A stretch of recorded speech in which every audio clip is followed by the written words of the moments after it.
Coach, raise your hand and I'll call on you guys. We'll start with Ben McKee. Tony, just what'd you see from Chad? He's pretty dominant considering he missed his last start with that sore oblique.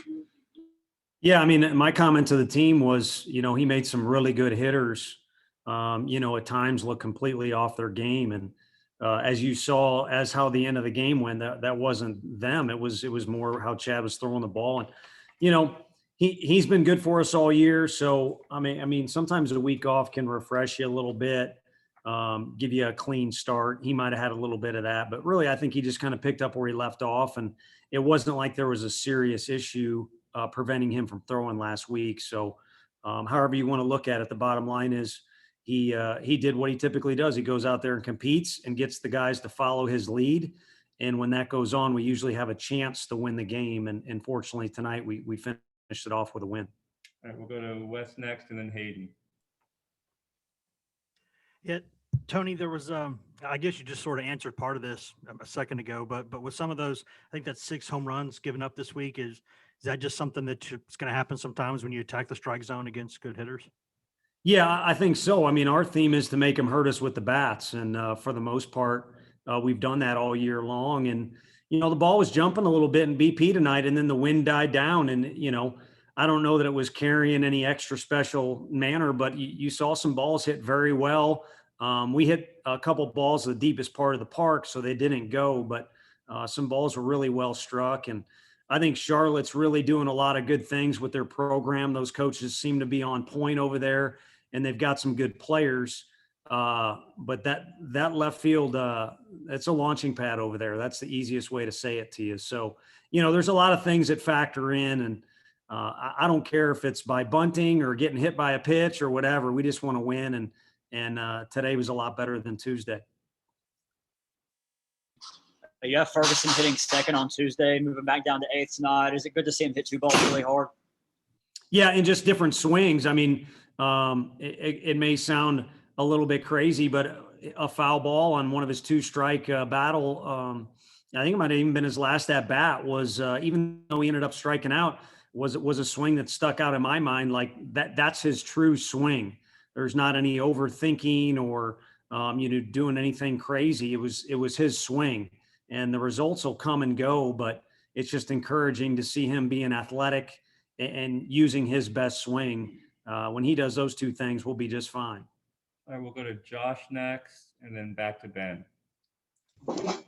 Tony, you mentioned, being willing to do everything to win tonight. When you look at a couple of the runs you scored on a sacrifice fly, on an infield fielder's choice, just what do you like about your guys' ability to drive in runs that way? Yeah, I think it's a versatile offense.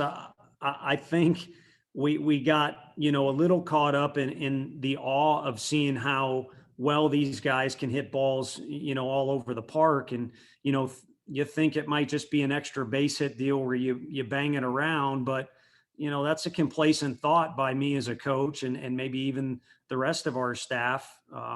Because when these games start, everybody's Friday night pitcher is good. Again, with the COVID circumstances, it doesn't matter what conference you play in, everybody's good. So you have to be versatile. And I think we've worked on it a lot in practice. We've talked about it. And these guys are capable of scoring a lot of ways. It's just a matter of embracing, maybe taking a pitch when Coach Elander gives them to take a pitch sign, and then many other examples. And tonight, they just seem to be hungry to do whatever it was going to take to move a runner. And then when they did, the bench went crazy and celebrated it, which was good to see. Tony, just what have you seen from Redmond to start the season? Has he changed any, or has he just kind of mastered being Mr. Consistency? Well, I think you're playing the wrong game if you want to master anything. It's pretty difficult to do that, but I get where you're coming from. His breaking ball has improved. He's always worked really hard at being as good of a condition as he can be in. And while he does not look like J.J. Watt at all, he's come a long way and is a durable and stronger kid. And again, he's kind of always out there working on different things. He'll come out early. You'll see some of the red shirt guys are the only guys on the field putting in some work before our guys get out there. And there's also one of our best players in Redmond. So, the work is paying off and kind of using trickery with what you said, he's always thinking, I got to get better. I got to continue to figure things out because there's so many different situations that come up when he comes in a game. All right, we'll go back to Wes and finish with Hayden. Yeah, Tony, I guess we'll talk to Max in a minute to ask him, but did it look like he may have tweaked anything on that swing there late in the game, or was that just kind of a, nah, I didn't hit the ball kind of a look? Yeah, no, he definitely did. That's why, kind of barked at their catcher. I mean, he was making a hustle play, but hey, the guy gave himself up. He was walking back to the dugout and was doing so because his concern was more, I think, either hand or shoulder. And I think it was just an awkward part of the swing.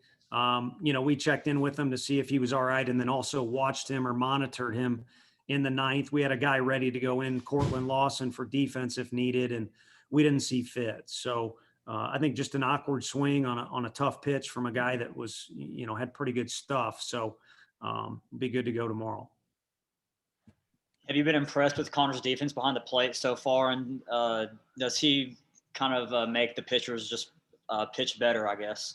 Yeah, no, I think they know with his arm. I mean, the guy's capable of, recording 2 or 3 outs just with his arm. I mean, look at what happened. It was a 0-0 game, and he makes the play by gunning down their guy at second base who's a little far off, and then we come in and score. Sometimes your best offense is your best, your defense is your best offense.